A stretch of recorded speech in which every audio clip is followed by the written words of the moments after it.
Las hemorragias obstétricas, bien, en general.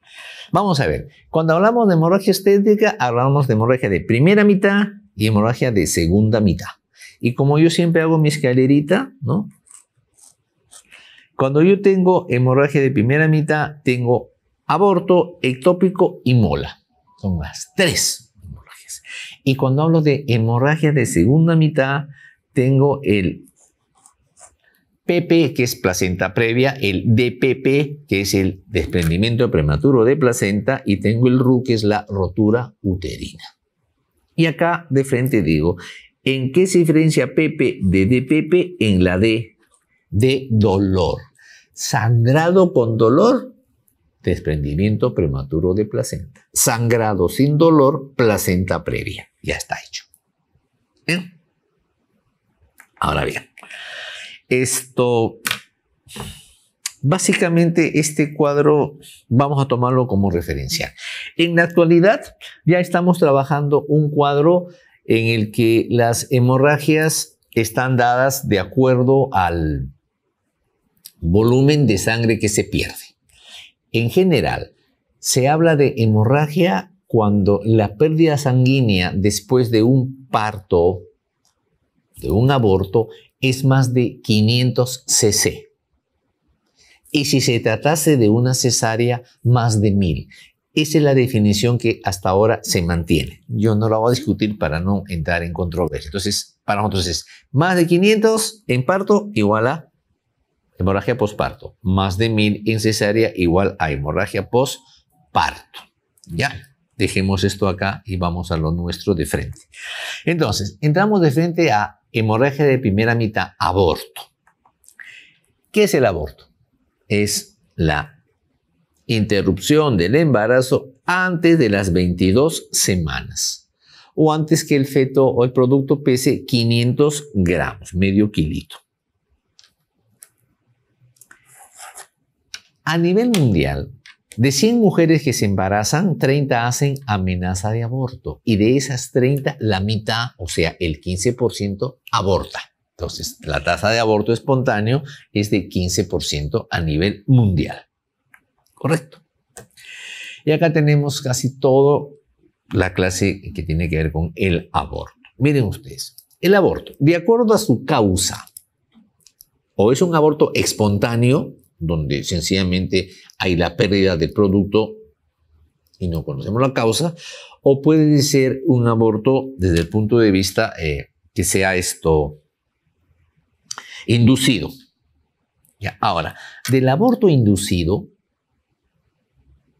desde el punto de vista legal, en el Perú, por la ley peruana, el único aborto inducido que no tiene penalidad legal es el aborto médico. ¿Y a qué se llama aborto médico? El aborto médico es aquel aborto en el que se produce la interrupción del embarazo porque ese embarazo pone en riesgo la vida de la madre. Y para hacer el aborto, la interrupción voluntaria del aborto, se tiene que tener una junta médica, mínimo 3 especialistas, para que se practique este aborto. Hay muchos que se quejan, no es posible.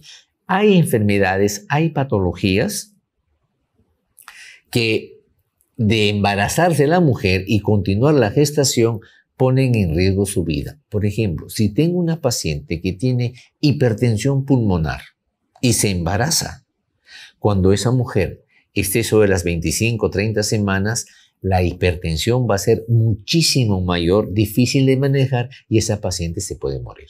Entonces, en ese caso, sería una indicación para la interrupción del aborto. Ahora, hay otros tipos de aborto que en algunas legislaciones esto se manejan, pero no en el Perú, que son el aborto eugenésico. El aborto eugenésico es aquel aborto que se practica cuando el producto viene con severas malformaciones congénitas. Entonces, no vamos a esperar a que termine el embarazo, nazca el niño y se muera, sino que, de acuerdo a lo que se encuentra, se practica el aborto. Por ejemplo, si tenemos un producto que es anencefálico o tiene holoprosencefalia, ese es un feto condenado a no vivir. Va a nacer y en los siguientes 5 o 10 minutos se muere, ¿no? Si tenemos un niño que nace, que tiene un síndrome de Potre, que tiene agenesia renal, ¿no? Ese niño va a nacer y se va a morir. Entonces, en algunas legislaciones, diagnosticado el caso, inmediatamente se practica el aborto. En el Perú no se puede hacer eso. Y el tercer tipo de aborto es el aborto sentimental, por el sentimiento que genera, y que es referido a aquellos abortos que se practican en mujeres que producto de una violación han salido embarazadas. Entonces, con ese antecedente se les practica el aborto. En el Perú tampoco se acepta este tipo de aborto, solamente el aborto médico, ¿no? Cuando la vida de la mamá se pone en riesgo. No hay otro tipo de aborto. Ese es en cuanto al origen. Ahora, si seguimos en cuanto a la edad gestacional, que es importante, y esto va de acuerdo a la embriología, ¿no? Desde el aborto embrionario, menos de 8 semanas, el aborto fetal temprano hasta las 12 semanas y el aborto fetal tardío de 12 semanas hasta las 22. ¿Por qué es importante esta clasificación? Porque los abortos fetales tardíos mayores de 12 semanas son los abortos que traen más complicaciones. La hemorragia y la infección son frecuentes en abortos fetales tardíos. Los abortos embrionarios generalmente son abortos espontáneos y traen una mínima complicación. Correcto. Ahora, en cuanto a el desarrollo del cuadro del aborto, ¿no? Yo les cuento los pasos. No necesariamente esos pasos se cumplen con todas las pacientes, pero es la secuencia académica y que les preguntan a ustedes en el examen de residentado. Es decir, una mujer está embarazada, tiene su embarazo. De pronto presenta dolor o sangrado o los dos. Dolor, sangrado, y cuando la examinamos, el cuello no se ha modificado. Eso se llama amenaza de aborto. Viene otra paciente, viene dolor y sangrado, y cuando la examinamos, el cuello está abierto. Eso se llama un aborto inminente. Se va a producir. Viene otra paciente, dolor, sangrado, el cuello está abierto y se han roto las membranas, es decir, vemos que sale líquido. Como ya se rompió las membranas, eso es un aborto inevitable. Y luego va a venir otra paciente con dolor y que tiene gran cantidad de coágulos. Ese viene a ser una paciente que ha tenido un aborto incompleto. Entonces, no necesariamente se cumple esa secuencia en las pacientes, ¿no? Pues digamos, dolor y sangrado, cuello cerrado, amenaza de aborto. Dolor y sangrado, cuello abierto, aborto inminente. Dolor y sangrado, cuello abierto con rotura de membranas, aborto inevitable. Y luego tenemos el sangrado con coágulos y dolor, que viene a ser el aborto incompleto. Entonces, ahí tenemos la secuencia de nuestros abortos. El aborto espontáneo, el aborto de antes de las 8 semanas, es el más frecuente. ¿Cuál es la causa? La primera causa de aborto espontáneo es una alteración cromosómica, un problema cromosómico generalmente dependiente de mamá. Para que no se olviden, siempre, he dicho siempre, el aborto, entre comillas, es dependiente de mamá, mientras que la mola es dependiente del papá. Ahora la vamos a ver. Entonces, el problema básicamente es un problema de causa cromosómica. Otro problema que vamos a tener son las infecciones. Las infecciones cercanas. ¿Cuáles son las infecciones cercanas al útero? Infecciones urinarias o infecciones vaginales, ¿no? Que son factores que van a facilitar la presencia de amenaza de aborto, ¿no? Tenemos entonces ese problema, las infecciones. Y luego ya viene una serie de elementos que tienen que ver con hipotiroidismo, con problemas sistémicos generales, que son los menos raros. Vamos a defendernos. El embarazo es un estado de tolerancia inmunológica. ¿Por qué? Porque el producto es 50% ajeno a mamá. Y entonces su sistema inmunológico tiene que tener tolerancia para no generar un rechazo a este producto. Sin embargo, vamos a encontrar que hay dos problemas que tienen que ver con el rechazo en el caso de las gestaciones, ¿no? Como ven ustedes, tenemos dos problemas, que puede ser un autoinmunológico o un aloinmunológico. En el aloinmunológico, el problema es que la carga genética del papá no es tolerada por la mamá. Y entonces se produce el embarazo, la carga genética de papá activa el sistema inmunológico de la mamá y se rechaza, y ese rechazo se llama aborto, aborto, aborto. ¿Cuál es el tratamiento en este caso? Que cambie de pareja con otra carga genética y no hay ningún problema. Pero tenemos el otro grupo que son los autoinmunitarios. Y en este caso de los autoinmunitarios, el más frecuente y el más común que vamos a ver es el famoso síndrome antifosfolipídico. Es decir, la mamá tiene anticuerpos, luego vamos a discutir el caso, ¿no? Autoanticuerpos, y esto va a generar que cada vez que se embarace los autoanticuerpos empiecen a generar activación de la coagulación, lo que va a llevar a la presencia del aborto. Para este problema antifosfolipídico sí tenemos tratamiento y sí vamos a ver el manejo más adelante. Correcto. También puede ser el aborto por defectos uterinos, un útero bicorne, un útero con tabique central, ¿no? Pueden generar el problema de los abortos o la presencia de leiomiomas muy grandes, ¿no? O las sinequias uterinas que hemos visto. O sea, toda la alteración del útero también puede generar los abortos. La clasificación clínica ya la hemos visto nosotros: amenaza de aborto, aborto inminente, aborto inevitable y el aborto incompleto. Correcto. Ya está. Ahora, ¿cuál es el gran problema nosotros con el caso del aborto? Es que podemos tener el aborto retenido. Es decir, se produce la muerte del embrión, el embrión se queda dentro y pasa el tiempo y no sabemos nada. Acá, antes de la época de la ecografía, para hacer el diagnóstico de aborto retenido o de aborto frustro, tenían que pasar 2 meses. Y lo típico era que la paciente de pronto tenía sintomatología de embarazo y la sintomatología de embarazo desaparecía y no había crecimiento uterino. Entonces, recién a las 8 semanas de haberse muerto uno decía, caramba, acá hay el problema del crecimiento uterino. De repente se ha muerto el embrión y hacíamos el diagnóstico de embarazo, de aborto retenido o aborto frustro. Como esta mamá tenía el contenido uterino muerto dentro del útero, era posible que se empiecen a liberar factores de necrosis tumoral y que empiece a haber problemas de coagulación. Por eso que los libros describen, antes describían, frente a un aborto retenido, el problema es que se produzca un problema de coagulación intravascular diseminada. Eso era cierto. En la actualidad, ya no esperamos 8 semanas para hacer el diagnóstico de aborto retenido. Tenemos la ecografía. Entonces viene la paciente, vamos a la ecografía, más de 8 semanas, tiene latidos cardíacos esta semana, en 2 semanas le tomamos otra ecografía y ya no hay latidos cardíacos. Quiere decir que ese embrión se ha muerto. Y como ese embrión se ha muerto, inmediatamente procedemos a hacer la limpieza.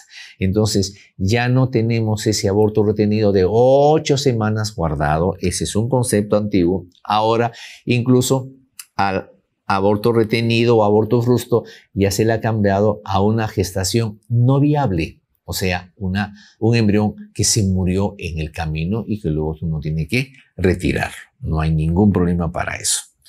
Pero sí, pese a lo que está ocurriendo en nuestro medio, tenemos el problema del aborto séptico. Es decir, una paciente que se produce un aborto y luego viene un proceso infeccioso. Para esto, el diagnóstico, recurrimos a lo que ya conocemos en medicina nosotros, una paciente que tiene cuadro de SIRS y tiene un foco infeccioso, en este caso foco ginecológico, SIR más foco ginecológico, estamos hablando de una sepsis, ¿no? Y para hacer el diagnóstico de CIRS, ven ustedes, no necesitamos de mucha aparataje ni mucho laboratorio, sino mediante la parte clínica uno puede hacer el diagnóstico y fácilmente poder hacer el manejo respectivo de estas pacientes. Porque recuerden que la infección es la tercera causa de muerte materna en el mundo, ¿no?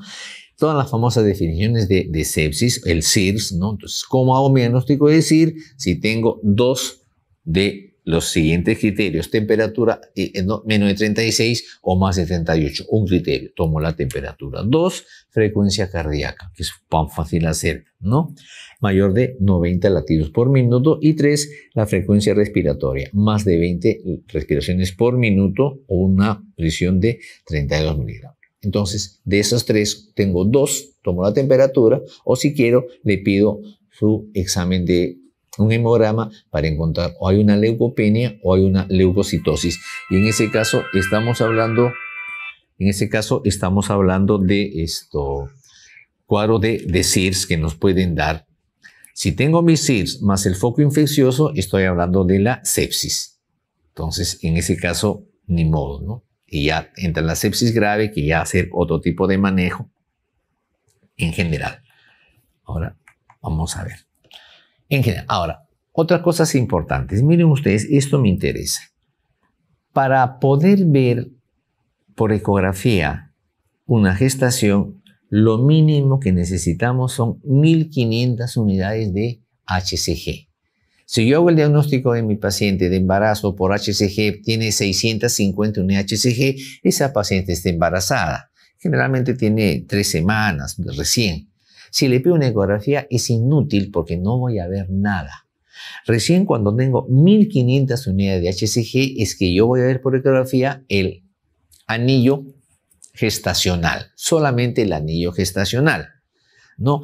Y depende del tiempo de gestación, luego iré poco a poco descubriendo o viendo las otras estructuras, ¿no? Una semana después veremos el saco gestacional, pero sin polo, luego el saco gestacional con polo y finalmente el saco gestacional con polo y con latidos cardíacos. Esto se los presento aquí, ¿no? Acá está, mucho mejor. Este es el. Entonces, miren ustedes. Para ver el saco gestacional, que necesito 1500 unidades de beta-HCG. Y eso corresponde a las 4 semanas, a los 30 días de gestación, ¿no? Luego, el disco embrionario, la aparición del embrión, lo voy a poder ver recién entre los 35 y 45 días. Es decir, a la 5ª o 6ª semana. Y los latidos cardíacos recién los puedo ver después de la semana 7. Entonces, el hecho de que, por ejemplo, tenga ahora una paciente, o me ponen en el examen, paciente que viene con una menorrea de 4 o de 5 semanas y usted encuentra saco gestacional con un embrión sin latido cardíaco. Acción. 1, ¿no? Diagnóstico de gestación no inviable. 2, pasar a ser de grado. 3, esperar 1 o 2 semanas y repetir la ecografía. Entonces, cuando uno está en gestaciones tempranas, recuerden ustedes, a las 4 semanas veo saco gestacional, a las 5 semanas veo polo y después de las 6 semanas recién veo latidos cardíacos fetales. Entonces, tengo que basarme en ese tiempo para repetir la ecografía y tener adecuadamente los diagnósticos que se van a presentar en el paciente. Listo. Dime. ¿A qué se refiere con polo cuando es todavía embrión a las 5 o 6 semanas? No, el polo se refiere a que tú encuentras, bueno, en sí ya sería, nosotros llamamos de las 8 semanas, no sé, hasta las 8 semanas el polo es el macizo embrionario o polo. Ya, o sea, tú vas a ver normalmente si lo tomas a las 4 semanas y media, vas a encontrar el saco gestacional, pero no hay nada. Está vacío, solamente saco. O sea, no ves polo fetal o polo embrionario. Una semana más tarde ya ves el polo embrionario, ya se ve el polito. Pero no puedes evidenciar latidos cardíacos fetales. Y a la semana 7 ya vas a ver saco gestacional, el polo, más el latido cardíaco. que es por cuestión de tiempo, ¿no? Lo que pasa es que el ecógrafo no puede discriminar a veces por tiempo los latidos o la presencia del polo. Eso es más o menos. Ahora bien, tengo mi paciente que viene con amenaza de aborto, es decir, sangrado, dolor y cuello cerrado. ¿Qué hacemos con esta paciente en amenaza de aborto? Nada. Como yo digo, agua bendita. Sintomático, si ustedes quieren, si la paciente tiene mucho dolor, un analgésico, ¿no? Y reposo físico, ¿qué se le puede dar, no? Y a veces le ponemos diclofenaco sódico, nada más. Esa es una amenaza. Salvo que yo tenga antecedentes de abortos anteriores, entonces de acuerdo a la patología previa que tenía, es que empezaré a manejar a esta paciente. Si no, amenaza de aborto es observación. Correcto. Ahora, si ya, perdón, dime. No te escucho mucho, discúlpame. Dime.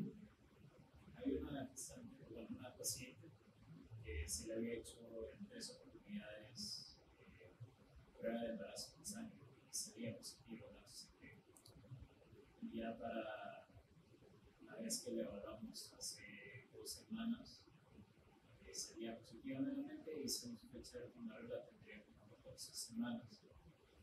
Y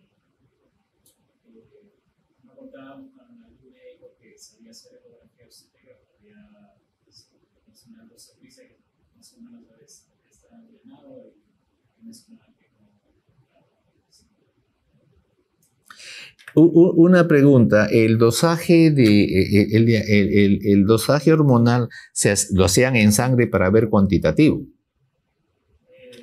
Porque si vamos a hacer el cualitativo no me ayuda. No, porque le recuerdo, HCG normalmente duplica cada 3 días. Es lo normal. Entonces, si yo quiero ir a un embarazo cuyo curso sea adecuado, le pido HCG porque quiero. Entonces, hoy día le pido HCG y hoy día me va a dar 600 unidades, como yo le decía. A los 3 días le pido y ya tengo duplicado, ya tengo 1200. A los 3 días siguientes le pido y ya tengo 2400. Es decir, va duplicando cada 3 días. Eso me significa que yo tengo un embarazo que está dentro del desarrollo normal.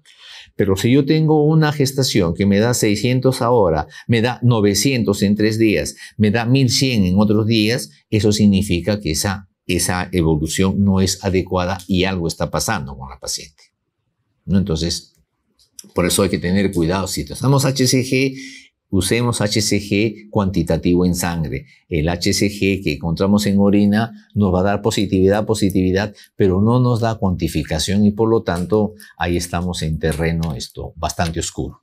¿Ya?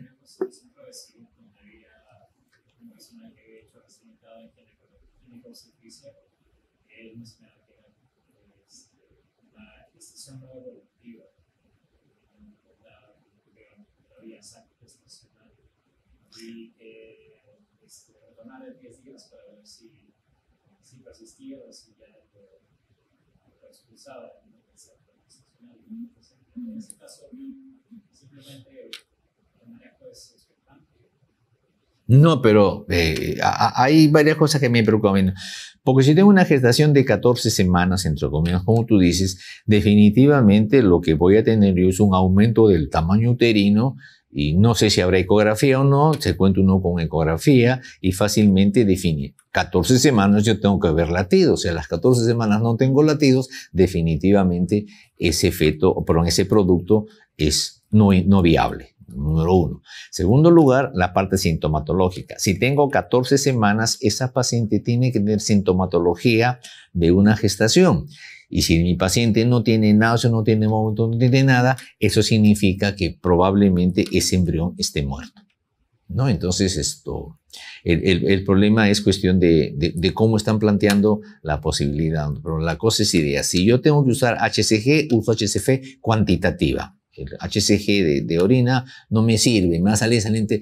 Si es una paciente gestante cuyo feto se le ha muerto, todavía tiene vellosidades coriónicas, tiene HCG, no está subida, pero la tiene presente. Y si yo le pido y le hago exámenes de pregnosticón en orina, me va a salir positivo, positivo, positivo, porque todavía tiene ese hecho.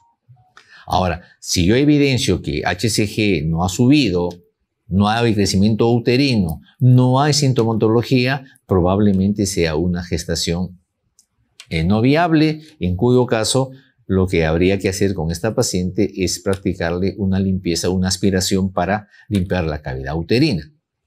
Que se le puede dejar así, se le puede dejar así, que ese embrión se puede absorber, pero también puede pasar de que ese embrión al absorberse deja proceso inflamatorio, daña endometrio y después tenemos sinequias o tenemos un Asherman, ¿no? Entonces hay otro tipo de cosas que hay que considerar. Vamos a lo nuestro, por favor. Está bonito, después conversamos.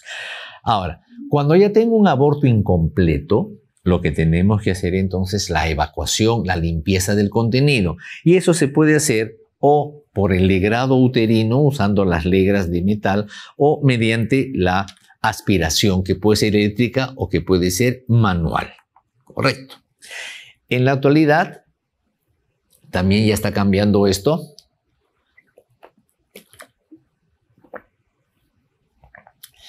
Antes hacía el legrado, pero el legrado lamentablemente al ser legras filosas de acero quirúrgico, al limpiar, al raspar, dañaban endometrio, rompían vasos sanguíneos y había más riesgo de embarazo, perdón, riesgo de sangrado y riesgo de infección. Hasta que viene la aspiración manual endouterina, que es una cánula de plástico que genera succión por vacío y entonces en ese caso no daña endometrio, sino que aspira todo el contenido y el tratamiento es ambulatorio. El AMEU, que se practica en la actualidad, ¿no? Ahí tienen ustedes la jeringa con sus respectivas cánulas. Recuerden, por favor, la cánula más gruesa del AMEU es una cánula número 12. ¿Por qué? Porque el AMEU solamente se puede hacer hasta abortos hasta las 12 semanas, sin complicaciones.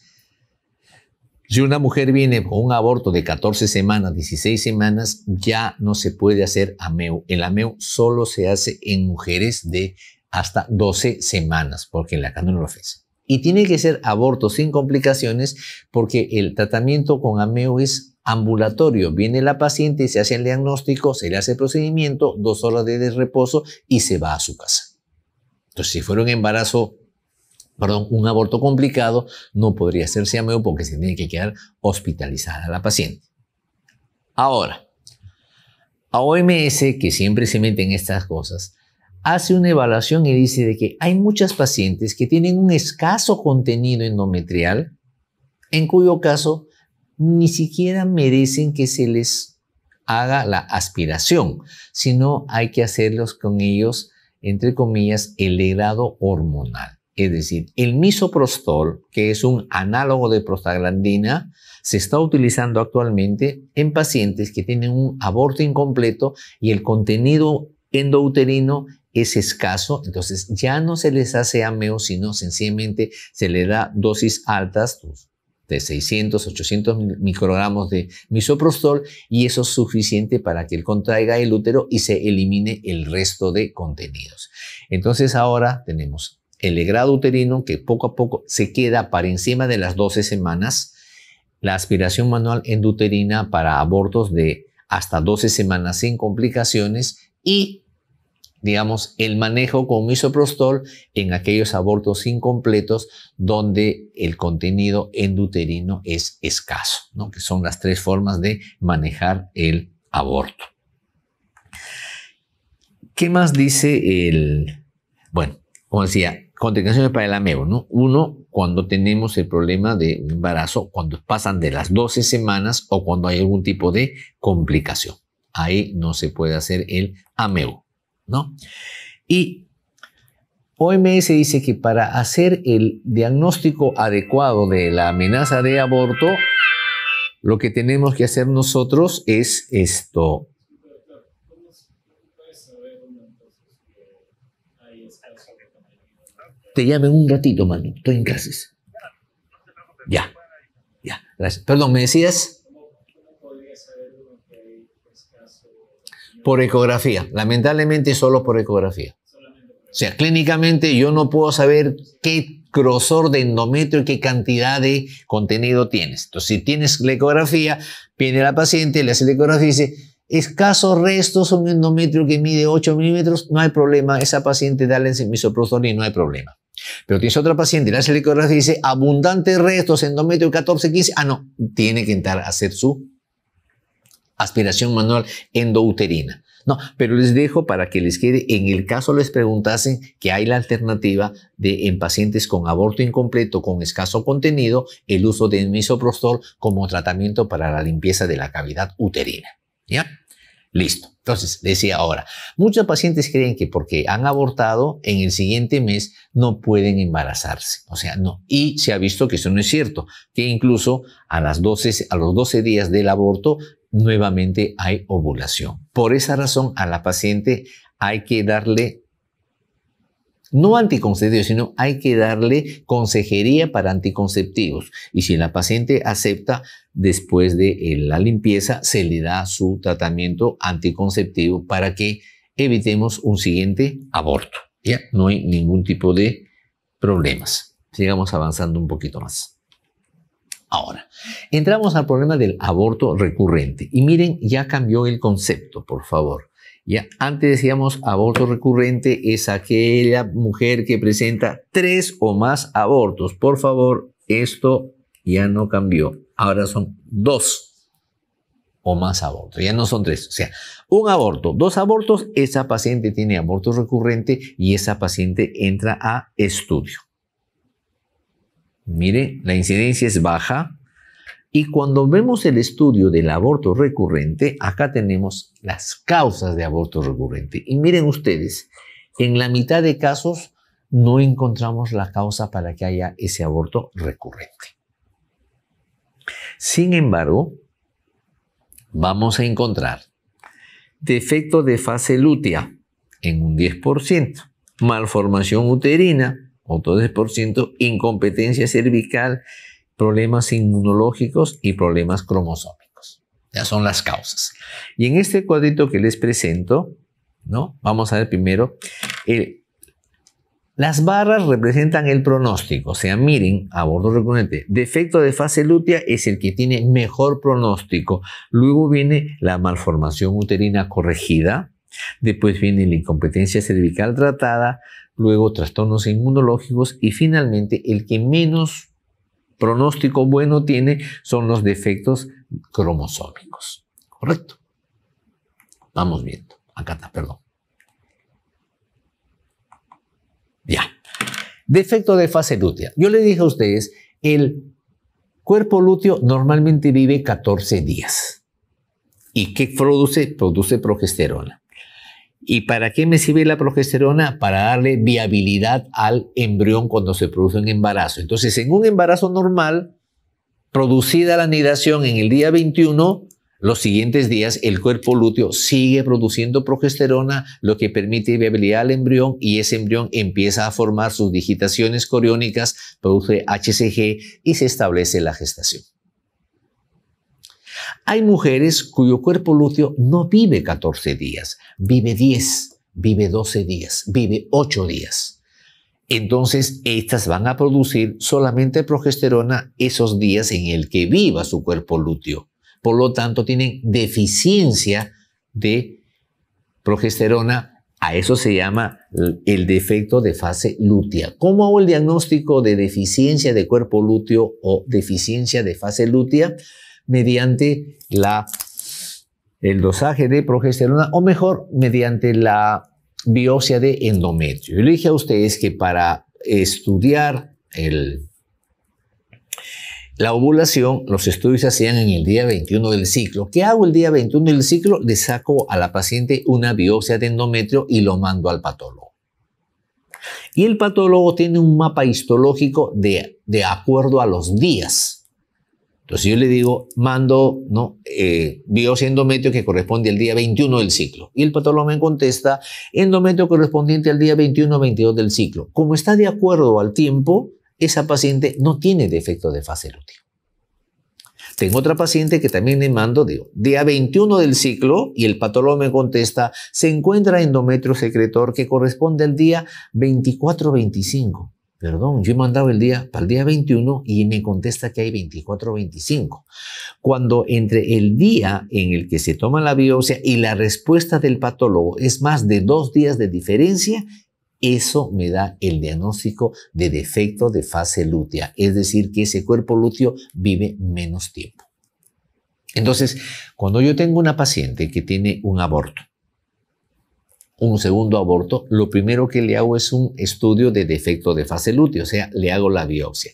Si la paciente tiene defecto de fase lútea, su cuerpo lúteo vive menos de 14 días. Inmediatamente que se embaraza ahora, como ya sé que su problema es de progesterona, ¿qué es lo que tengo que dar? Progesterona. A esta paciente, inmediatamente que se ha embarazado, le empezamos a dar progesterona hasta la semana 10. Es decir, le estoy dando lo que le falta. Y con esto logramos que el embarazo se produzca sin ningún tipo de problemas. Por eso que el defecto de fase lútea es el que tiene mejor pronóstico. Tengo otra paciente que ha tenido sus 2 abortos y la estudio, no tiene problema de fase lútea, pero a la paciente en las ecografías que le tomo encuentro que tengo una malformación congénita. Es un útero bicorne, es un útero arcuato, es un útero que tiene un tabique central. Entonces, ¿qué hay que hacer? Se hace la cirugía correctiva y una vez que se corrige el útero, esa mujer puede volver a embarazarse sin ningún tipo de problemas. Está. Luego, la incompetencia cervical. Cuando la gestación se está desarrollando en la cavidad uterina, la presión intrauterina aumenta por efecto del crecimiento del producto. Y el cuello uterino tiene la capacidad de actuar como un esfínter para impedir que el contenido uterino salga. Hay mujeres que por cuestión genética o por cuestión de haber sido dilatadas y se ha roto el esfínter interno, cuando la presión intrauterina aumenta, el esfínter, el orificio interno, sencillamente se abre y el contenido cae. A eso se llama una incompetencia cervical. El diagnóstico de incompetencia cervical lo hacen ustedes cuando la paciente viene por un aborto tardío, más de 12 semanas, 16, 18 semanas. Y es un aborto que es rápido y el contenido cae en bloque, es decir, se ha abierto el cuello. Entonces viene la paciente y dice, sí, doctor, he tenido mi aborto a las 16 semanas, en la mañana me molestó y a eso a las 2 de la tarde y expulsé completo. ¡A carambas! Y después de volver a pasar lo mismo, entonces estamos hablando de una incompetencia cervical. ¿Qué hacemos con esta paciente? Se ha embarazado y vamos a hacerle el cerclaje, es decir, poner una sutura alrededor del cuello uterino para que la sutura sirva como esfínter, no se abre el cuello uterino y se realice la gestación sin problemas. Y sobre la semana 36-37 cortamos el cerclaje y se va a producir el parto sin ningún problema, ¿no? Esa es la incompetencia cervical tratada. Y luego vienen los trastornos inmunológicos. En este caso, como les había ustedes dicho, el síndrome de anticuerpo antifosfolipídico. Entonces, ¿cuándo sospecho eso? Cuando mi paciente viene y tiene el problema de pérdida recurrente de la gestación.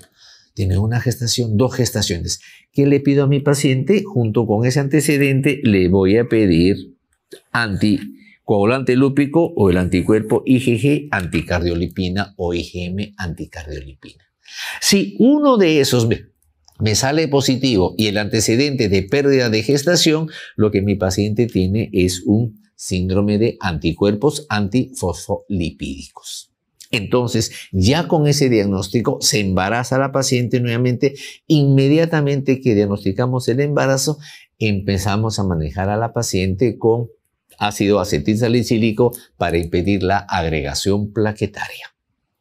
Y de pronto, de acuerdo a cómo vaya, podemos usar anticoagulación, que puede ser con heparina o con corticoides, y de esta manera la paciente llega a término su gestación, ¿no? Puede hacerse.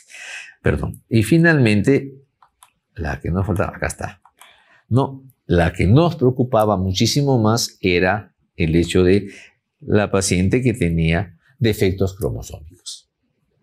Porque la terapia genética todavía no la tenemos bien definida. En el Perú no hay terapia genética y por lo tanto lo que tenemos que hacer sencillamente a la paciente es consejería y ver si puede hacer pues o ovodonación en el caso de ella o puede ser de pronto el uso de espermatozoides donados para poder mantener y llegar a término su gestación, ¿no? Eso sería en cuanto al aborto recurrente.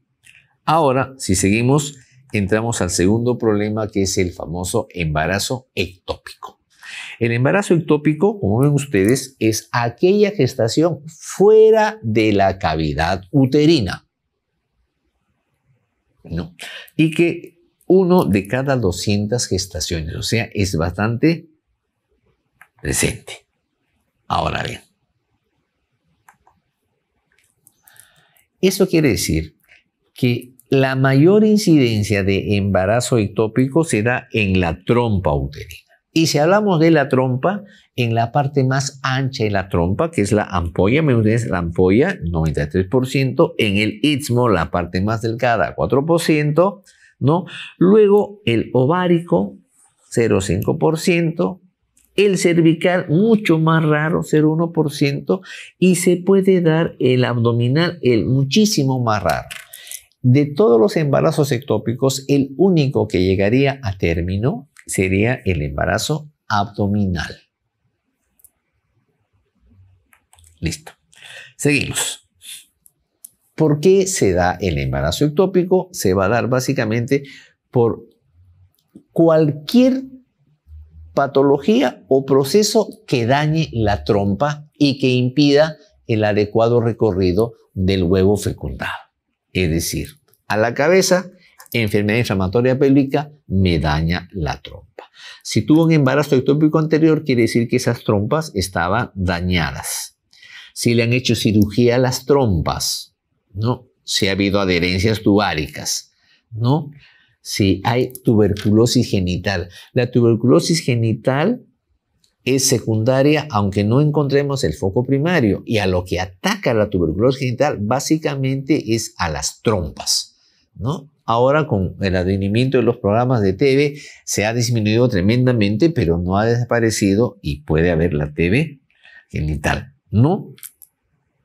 Luego, defectos y tumores benignos y el uso de progestágeno. Recuerden ustedes que el estrógeno es una hormona que facilita movimiento muscular, por lo tanto facilita el movimiento de trompa, mientras que la progesterona inhibe movimiento muscular, inhibe movimiento de trompas y eso facilitaría la presencia de un embarazo ectópico. Ahí vamos. Ahora bien, y hemos visto que es por su localización, lo conocemos y nos interesa acá por su evolución. El embarazo ectópico puede ser no complicado o no roto o complicado o roto. Y si está complicado y se ha roto, lo que va a generar es hemoperitoneo, lo que significa una cirugía de urgencia. Vamos viendo. Ahora bien. Entonces, en el embarazo ectópico no complicado, la característica es que la paciente viene con dolor, viene con sangrado y en el examen lo que vamos a encontrar es una masa en zona anexial, que se confirma por ecografía. En el caso del embarazo ectópico complicado que se ha roto, la paciente viene por dolor y con signos de hipovolemia o signos de shock hipovolémico, ¿no? Generalmente es un abdomen peritoneal, es un abdomen doloroso. Generalmente estas pacientes no llegan a ginecología, sino pasan o a medicina o a cirugía y de ahí recién las pasan a ginecología para hacer el diagnóstico respectivo. Entonces ahí no hay ningún problema. ¿Qué cosas vamos a tomar en consideración? Miren ustedes. El diagnóstico gold estándar para embarazo ectópico es la laparoscopía. O sea, entro con el laparoscopio, veo la zona donde está el ectópico y hago el diagnóstico. Lamentablemente no se hace laparoscopía de urgencia en todos los hospitales. Entonces nos quedan algunas cosas importantes, ¿no? Vamos a ver, ¿qué podemos hacer? Número 1, la paciente por aborto incompleto viene por sangrado y dolor. La paciente por embarazo ectópico viene por sangrado y dolor. Las dos vienen por lo mismo. Entonces, si nosotros tenemos a veces un residente que recién se está entrenando, viene una paciente con embarazo ectópico, con dolor, con sangrado, le examina, le encuentra sangre y dice, doctor, este es un embarazo, este es un aborto incompleto. Ah, ya, no hay problema. Hazle el AMEU. Le hacen el AMEU y la paciente se va al día siguiente. Y a los 2 días retorna, pero ya con el embarazo ectópico roto. ¿Cómo pasó esto? ¿Qué pasó eso? Cuando uno hace, en un aborto incompleto, hace la limpieza y lo manda a patología, el patólogo nos va a encontrar y nos va a decir que hay vellosidades coriales. Eso significa que eso era un embarazo intrauterino y es un aborto incompleto. En el caso de un embarazo ectópico, de todas maneras va a haber crecimiento endometrial, pero el patólogo no va a encontrar vellosidades coriales, sino lo que va a encontrar es unas modificaciones de las glándulas endometriales que se conocen como el fenómeno de Arias Estela, porque el doctor Arias Estela, un patólogo peruano, fue el que lo describió a nivel mundial. Entonces, la presencia del signo o fenómeno de Arias Estela es patronomónico de un embarazo ectópico. Por eso que a veces no se hace la limpieza y nos contestan, no hay vellosidades coriales, hay signo de Arias Estela. Eso nos dice que estamos frente a un embarazo ectópico. Segunda cosa importante, cuando el embarazo ectópico está en ovario, en la ecografía, a veces el ecografista no puede ver bien la gestación y se describe una tumoración en ovario que puede corresponder a cuerpo lúteo gestación, que puede corresponder a embarazo ectópico, que puede corresponder a endometrioma. O sea, no es tan fácil a ver. ¿Qué hacemos en ese caso nosotros cuando tenemos un embarazo ectópico y en una masa? Me acuerdo del crecimiento exponencial de HCG. Dijimos que HCG normalmente duplica cada 3 días. Cuando tenemos un embarazo ectópico, el HCG aumenta, pero no en esa proporción. Es decir, encontré una masa en la paciente, en el ovario, la interno y le digo, vamos a tomarle su HCG. Hoy día su HCG salió 800. En 3 días su HCG me sale 1000. Espero otros 3 días más y su HCG me sale 1400. Es decir, HCG se está elevando pero no está duplicando. Eso significa que esta paciente lo que tiene es un embarazo ectópico y no es un embarazo intrauterino. Otra forma de hacer diagnóstico de embarazo ectópico. Yo le dije a ustedes que para ver gestación yo necesitaba 1500 unidades de beta-HCG. Viene una paciente con dolor en los anexos, pienso que es embarazo ectópico, le tomo HCG y me sale 2000 unidades. Le tomo una ecografía y en la ecografía no hay nada en el útero. No se encuentra nada. Si tiene 2000 unidades de beta-HCG, esa mujer está embarazada y por ecografía yo debiera ver anillo gestacional o polo dentro del útero y no encuentro nada, que significa que esa paciente tiene un embarazo ectópico. Entonces vean ustedes, hay diferentes formas de hacer el diagnóstico de embarazo ectópico. Finalmente hablo un poquito de la cultocentesis, que ahora no se usa mucho porque tenemos la ecografía. Si una paciente ha tenido un embarazo ectópico roto, está haciendo un hemoperitoneo. Entonces, si hace hemoperitoneo, yo quiero saber si tiene un hemoperitoneo. ¿Qué hago en esos casos? Agarro y punzo el fondo de saco vaginal posterior. Al punzar el fondo de saco vaginal posterior y aspirar, voy a sacar contenido. Sale contenido sanguíneo. Eso quiere decir que esa es una cultocentesis positiva, la paciente tiene un hemoperitoneo. Pero de repente yo punzo y no saco nada. Esa sería una culocentesis negativa. Recuerden, culocentesis negativa no me descarta el diagnóstico de hemoperitoneo. Culocentesis positiva sí me confirma el diagnóstico de hemoperitoneo. Pero tengo un residente más antipático. Me dice, doctor, pero ¿cómo sabe usted que lo que ha sacado es sangre de hemoperitoneo y no ha punzado inadvertidamente un vaso sanguíneo y ha sacado sangre de ese vaso? Entonces le digo, la cavidad peritoneal tiene colagenasas que tienen acción anticoagulante. La sangre de hemoperitoneo nunca coagula. Es decir, yo hago mi culocentesis, saco la sangre y dejo a un costadito mi jeringa con sangre. Y a los 5 o 7 minutos agarro la jeringa y la muevo. Si la sangre sigue líquida, esa es sangre de hemoperitoneo. Si, por ejemplo, a los 5 minutos muevo mi jeringa y la sangre se ha coagulado, entonces esa no es sangre de hemoperitoneo, sino que yo he punzado inadvertidamente un vaso sanguíneo y de ahí he sacado la sangre. No, entonces, esas son algunas claves que tienen ustedes cuando les pregunten en el examen sobre la cuestión del hemoperitoneo y todo, la culocentesis. Ahora bien, entonces a la paciente hemos quedado. La subunidad beta ya sabemos cómo tiene que aumentar. Correcto. ¿Qué más vamos a hacer con esta paciente? Ahora, viene el tratamiento. ¿Qué dice? ¿Qué se decía antes? Ectópico diagnosticado es ectópico operado. Y antiguamente el tratamiento de un embarazo ectópico no complicado era quirúrgico. Es decir, y ahora con la laparoscopía, una entrada con la laparoscopía y en la trompa, cortaba la trompa en sentido longitudinal donde se encontraba el embarazo ectópico y lo aspiraba y la trompa la dejaba abierta porque se cerraba solita. Eso se llama la salpingostomía. Entonces, el tratamiento quirúrgico del embarazo ectópico no complicado era la salpingostomía, o sea, abrir trompa, sacar el contenido y dejarlo solito, se cerraba la trompa y se acomodaba.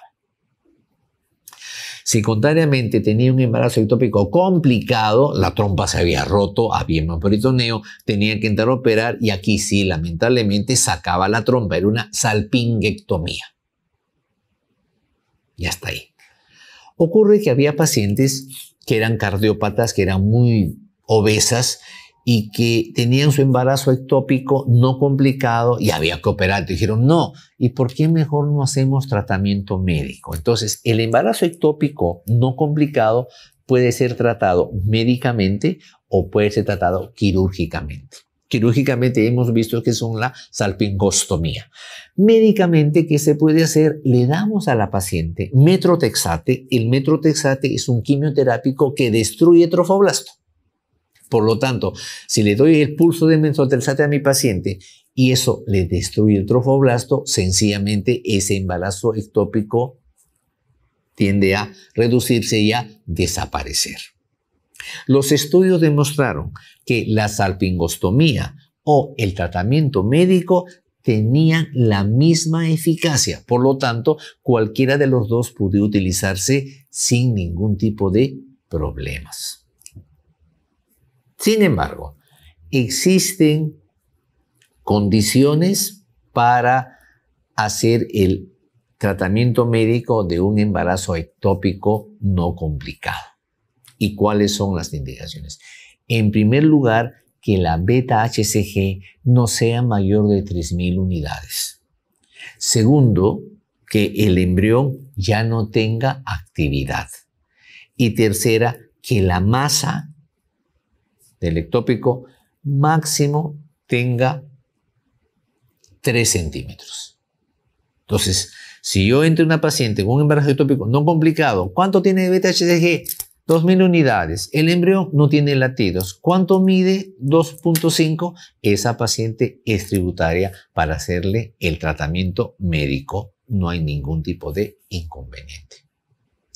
Si lamentablemente no cumple esos, pasaría a ser a tratamiento quirúrgico. Y si la paciente tiene embarazo ectópico complicado, lamentablemente tiene que entrar a cirugía como una emergencia. ¿Qué hacemos con el embarazo ectópico abdominal? En el embarazo ectópico abdominal, la placenta va a tomar la sangre o del epiplom o de la masa intestinal y de ahí se va a nutrir el embrión. De tal manera que cuando ya tenemos nosotros el embrión a término, haremos una laparotomía, se saca al feto y la placenta se deja, ¿no? Para que se reabsorba.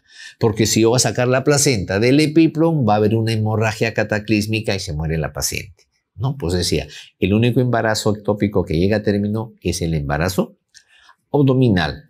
Se saca solo al feto y se deja la placenta para que ésta se reabsorba con el tiempo. Y con eso hemos acabado esta parte que corresponde al embarazo ectópico, ¿no? Y vamos a entrar a enfermedad de trofoblasto en el descanso de nuestros 15 minutos. ¿Ya? Si tuvieran las preguntitas, las hacen y al comenzar la segunda parte las discutimos. Gracias, muchachos.